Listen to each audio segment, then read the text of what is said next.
Fox 17 has shown you the sobering impacts of a sober DUI arrest. I just can't believe this. With more than 2,500 people facing DUI charges in Tennessee since 2017, who then tested zero for any drugs or alcohol. Fox 17 News uncovering hundreds of people. Fox 17's reporting has found people with sober DUI arrests often have medical or physical issues, leading them to a shaky field sobriety test. Yeah, well, I don't know if I got that balance or not. But now up to 24 law enforcement agencies in Tennessee will have this technology on site.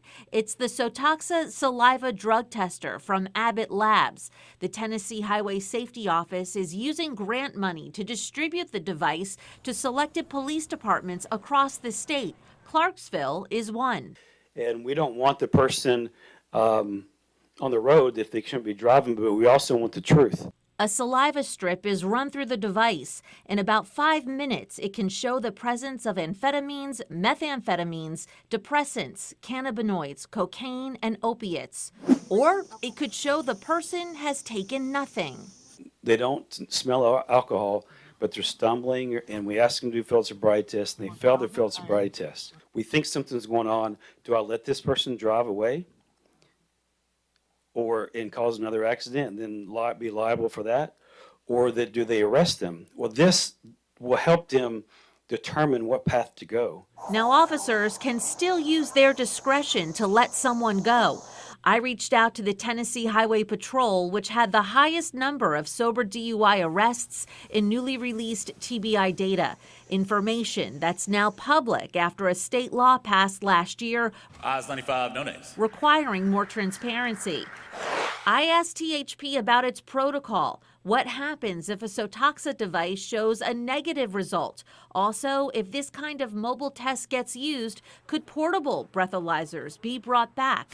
He tested negative. Fox 17 News' previous investigative series found most law enforcement agencies in Middle Tennessee no longer use breathalyzers. THP did not respond to our questions. Orange by your side. Officers do have to go through special training in order to use the SOTOXA device. In Clarksville, for example, 3 will be trained who can then be dispatched to scenes where a DUI may be involved.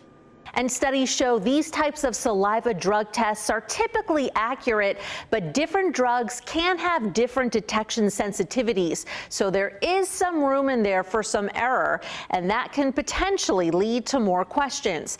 Now, the results can be admissible in court after state legislators passed an amendment to a law in 2024.